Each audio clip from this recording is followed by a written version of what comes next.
Hey guys, what's up? Chef Hamel here, and today I am going to show you how to assemble and ice a cake like a pro. It is shockingly easier than you may think, and after this video you'll be able to make a cake that is absolutely beautiful. So to start, we need a few different things. We obviously need our cake layers. I am using a chocolate cake today, which I made yesterday. It is very important that your cake layers are completely cool. Otherwise, you will have a mess on your hands. So these have just been obviously out overnight, saran wrapped. So I have 3 layers of chocolate cake. Then you need a filling. So I am using a chocolate pudding today because the person I'm making a cake for is a chocoholic. So chocolate pudding it is. And then some sort of icing. I made Italian buttercream yesterday, so I will post the recipe for that down below, as well as an American buttercream recipe, which is a little bit easier. Italian buttercream is a little bit tricky to make sometimes, especially for beginners, but I will post the recipe down below in case you're interested in learning how to make that. I like using Italian buttercream because it's very easy to pipe. It's also a little bit more stable and can kind of hold up to sitting at room temperature, which is really nice. Now the cake I'm making today is going to be a little bit funky. It is actually going to be a piñata cake, which means that it is going to have sprinkles in the center of the cake. So when you cut into the cake, the sprinkles or the M&Ms, it's going to be a combo, will fall out, and it's just like a really fun surprise in the cake. So what you need is some sort of turntable. This is a turntable that I believe I got at Michael's, but you can get one on Amazon, but it's really kind of necessary to icing a cake, or at least to icing a cake the best way possible. I mean, I guess you can ice a cake without it, but it's a lot of kind of turning the plate or the dish that the cake is on, so I use a turntable. You also need some spatulas. So I have 2 offset spatulas here, or icing spatulas, cake spatulas, whatever you want to call them, and a flat one.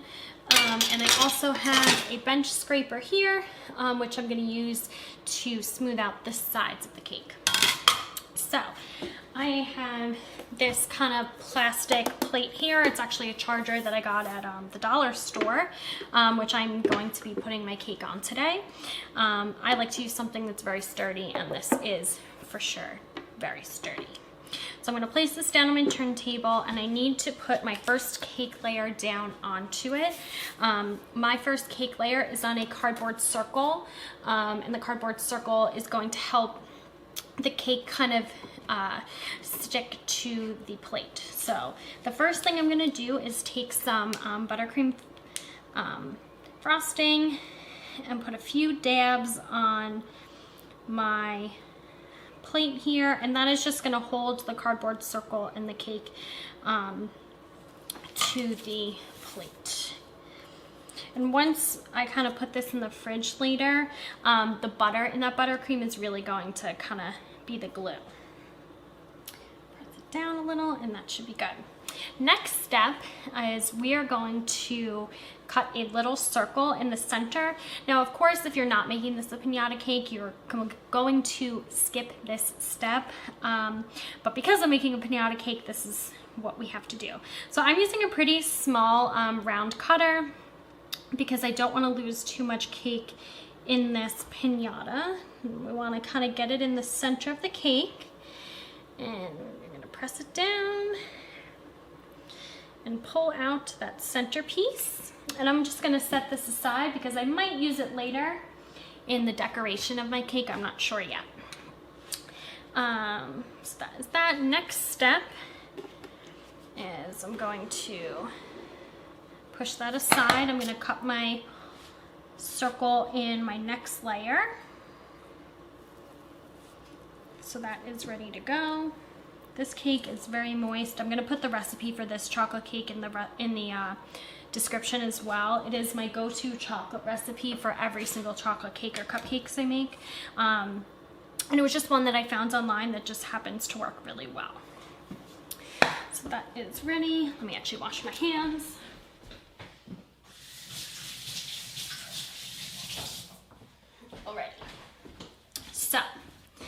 first thing we need to do is we are going to take some buttercream in a pastry bag. If you didn't have a pastry bag, you could use a Ziploc bag. And I'm going to pipe some along the border of my first cake layer. And this is going to act as a barrier so that our filling, our chocolate pudding, does not kind of seep out to the sides of our cake. I'm also going to put a layer right around the hole that I cut out. Obviously, if you were not making a piñata cake, you would skip that step. So now I am going to take some of my chocolate pudding and place it in between the buttercream that I have. Now you don't want to put too much filling. You want to make sure, obviously, that it's a nice layer. But if you put too much filling, it's going to seep out the sides, even with the border. It's about maybe a ½ inch or so of filling.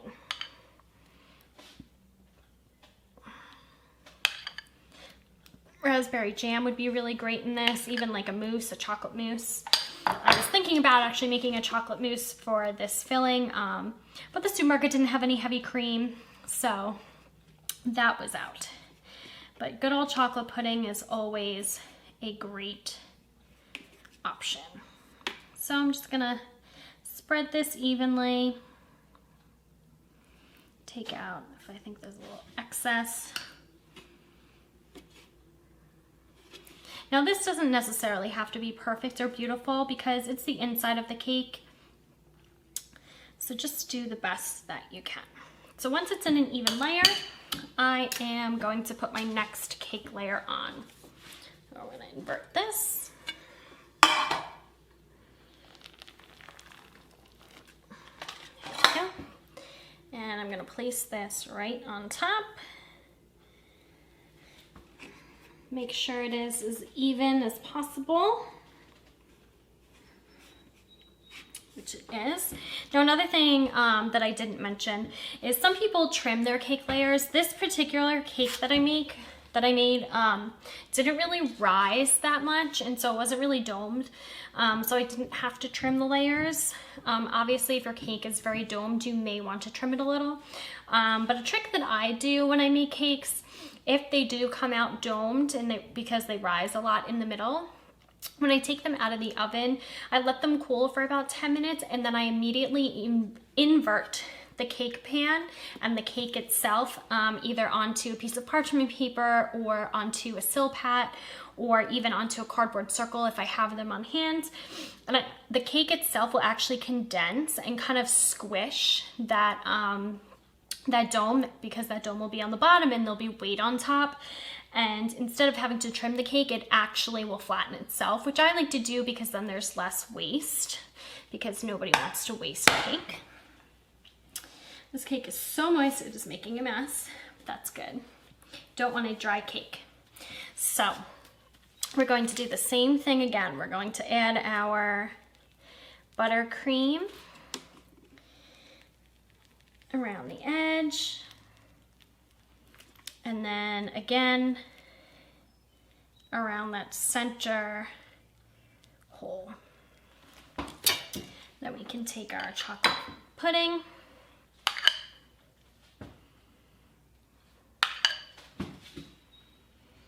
and spread that inside our little barrier.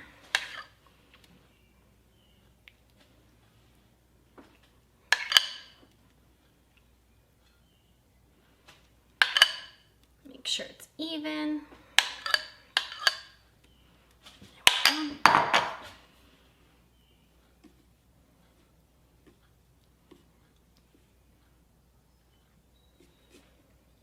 Beautiful.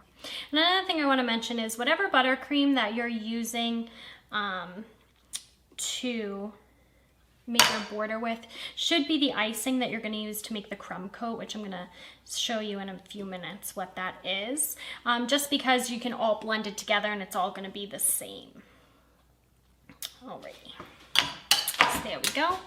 So now we get to do kind of the fun part. So I have some of these multicolored M&Ms that I'm going to add into the center. I'm gonna kind of mix a bunch of things. So I'm gonna mix some of those. I'm gonna mix some of these sprinkles that I have. I have some of these sprinkles that look like little pearls. I'm gonna add some of those in. And then I have some of these purple sprinkles, just kind of using up what I have on hand. But the outside of the cake is ultimately gonna be a purple, like lilac color, so I wanna make sure I get some purple in there. And I have these pretty orange ones.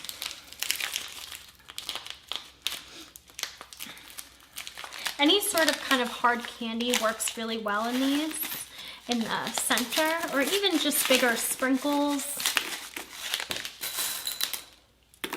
It's gonna be really fun though, and it's a really nice surprise, especially for kids. Kids love piñata cakes.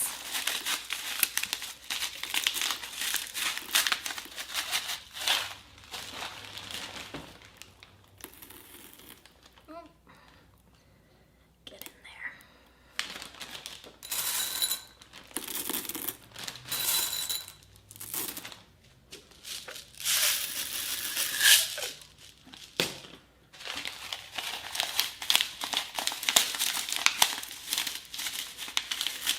And nobody said cake decorating wasn't messy. Just saying. Doesn't matter how many times I do this, I always get covered in buttercream and filling in cake. Just part of the job. So I'm gonna fill this up to the top here. Now, some people, for piñata cakes, they don't cut a circle out of the top layer of cake. I actually am, but then I'm gonna show you how we're gonna do it. I'm gonna trim it because the top layer has to have a complete top, obviously, if you're gonna ice it. So I'm just gonna show you how to kind of still have a top, but still also get some more of that piñata filling. So I'm gonna take my top layer of cake. I'm gonna take my round cutter and I'm gonna cut my little hole out of the center. And then I'm gonna take this centerpiece that I cut and I'm actually gonna cut it in half so I can plug up the top layer of cake. So I'm gonna show you. So I'm gonna invert this.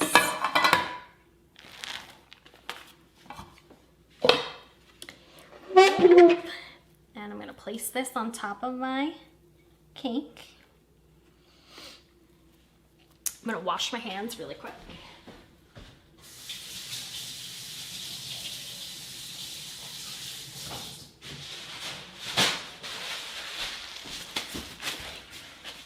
So now at this point, I need to finish putting some more of the candy in the center. Add some more of these sprinkles. Add some more of this.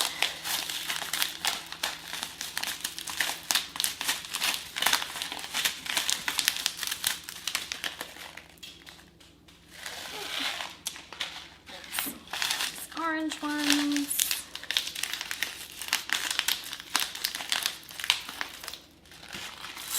And a few more M&Ms.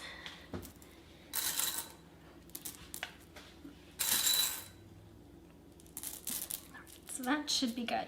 So now I need to take the top layer that I trimmed and plug up this hole so that when we ice the top of the cake, this isn't open.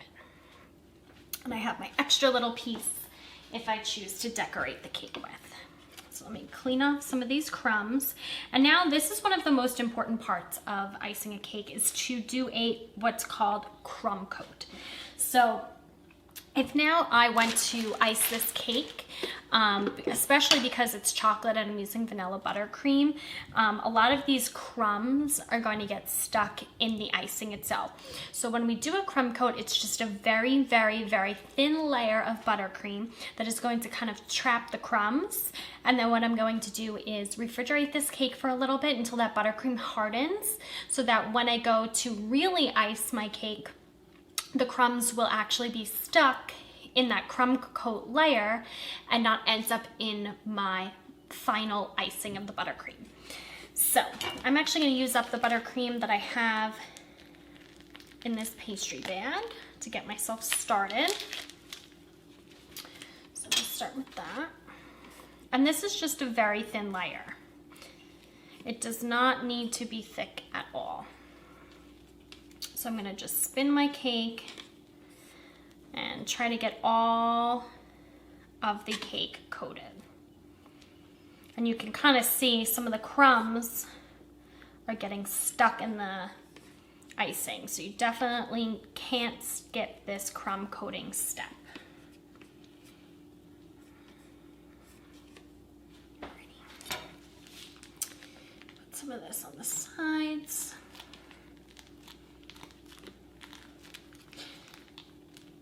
And it doesn't matter that I'm using white for my crumb coat because I'm going to be icing over it in purple, and you won't even see the white. So no need to worry about that.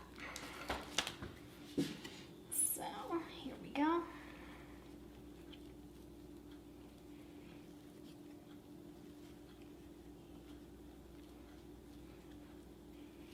So this might seem a little bit messy for this step, but like I said, once we refrigerate this, the buttercream is going to be hard. So when you go to ice it with whatever color buttercream you're using, you won't even see this crumb coat underneath.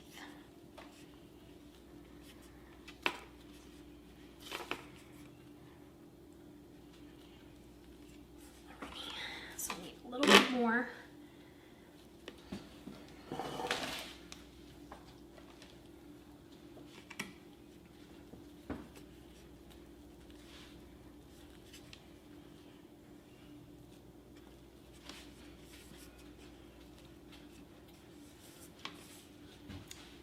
Almost done.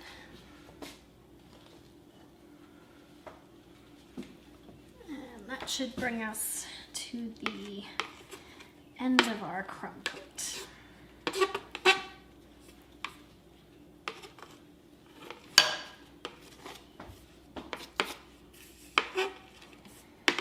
You want to make sure it is pretty smooth even though you're going to be icing over it, because you don't want any bumps in your cake.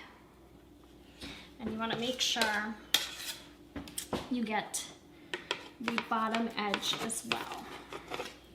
And if your cardboard cake circle sticks out a little bit, that's okay because you're going to be icing over it anyway.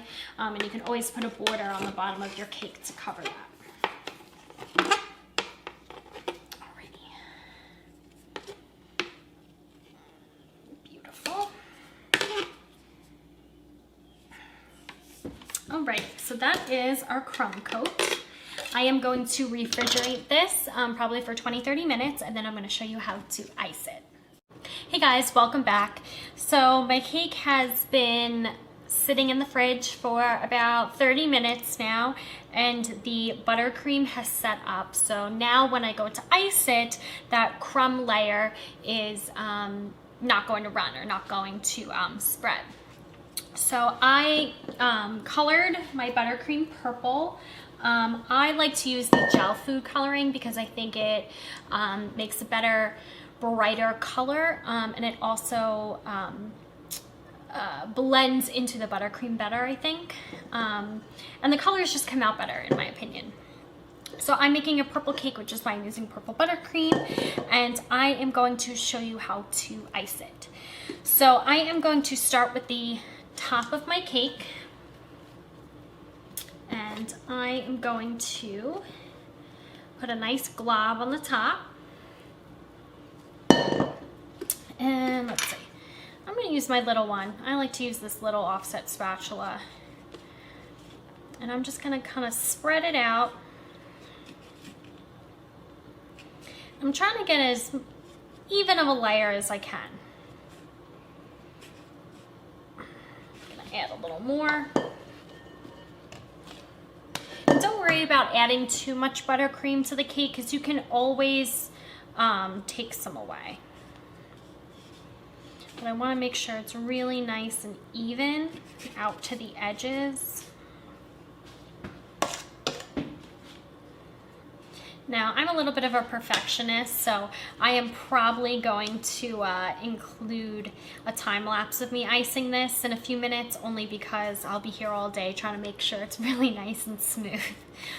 But if you wanted to make a little bit more of a design in the icing of your cake, or if you're just not as much of a perfectionist as me, or don't have the patience to really get it nice and smooth, they make these really fancy tools called a cake comb. And the cake comb has 3 different sides. There's also different ones as well. But this one has 3 different sides that have 3 different size little teeth here.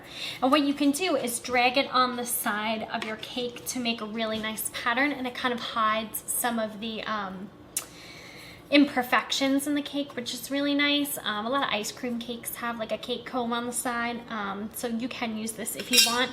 For this particular cake, I'm going to be trying to make it as smooth as possible, but it definitely takes some time, or at least it takes me some time, just because I'm not making cakes all the time. Practice definitely is helpful, but you know, I'm not a cake maker necessarily by trade, so I don't get as much practice as I would like. So I'm just adding a little bit at a time to the sides, and at this point I'm not trying to make it look perfect. I'm just trying to get the cake covered, and I can go back and smooth it out and make it as even as possible.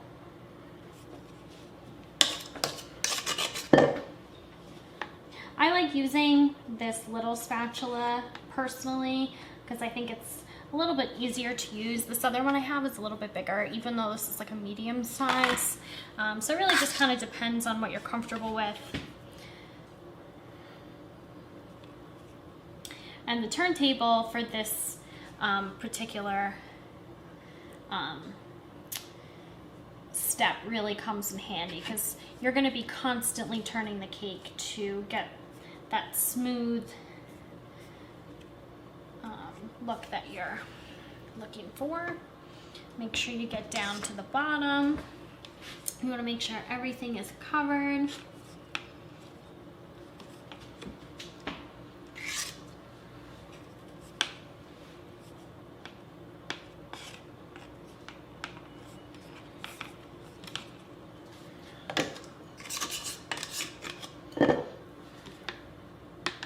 Now, if you didn't make buttercream yourself, that is totally okay. You can use store-bought icing or frosting, but a little trick that I like to do if I do use that is to actually add it to a mixer or use a hand mixer and let it whip for a few minutes, and it will aerate it a lot, and it'll actually produce more volume for you, and it'll be a lot easier to ice, and it won't be that like store-bought weird consistency. I personally don't really like store-bought icing or frosting.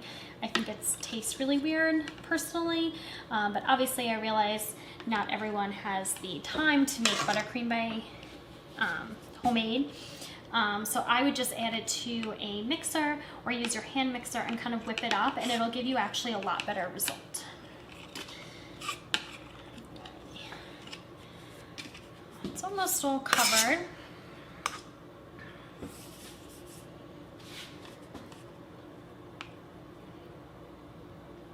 And you can get any of these spatulas on Amazon, Bed Bath & Beyond. I'm sure Michaels actually sells them. Michaels has a really good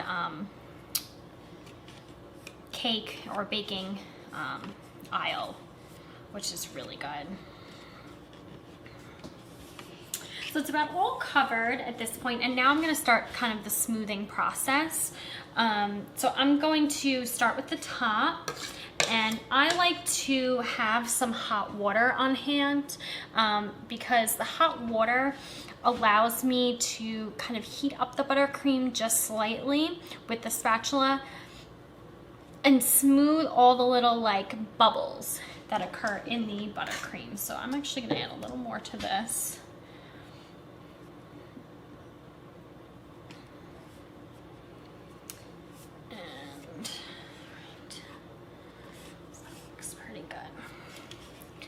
So now I want to get this as smooth as I can. And sometimes it's hard to get it as perfectly smooth as I would like. So, I'll show you. I'm going to dip my spatula in the water just to heat it up. The metal will get hot and allow me to get a really smooth result with my buttercream. So you need to have some sort of towel or paper towel ready so that you can dry off your spatula, and it will create a very, very smooth buttercream.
So this is the finished product. I am very, very happy with how it came out.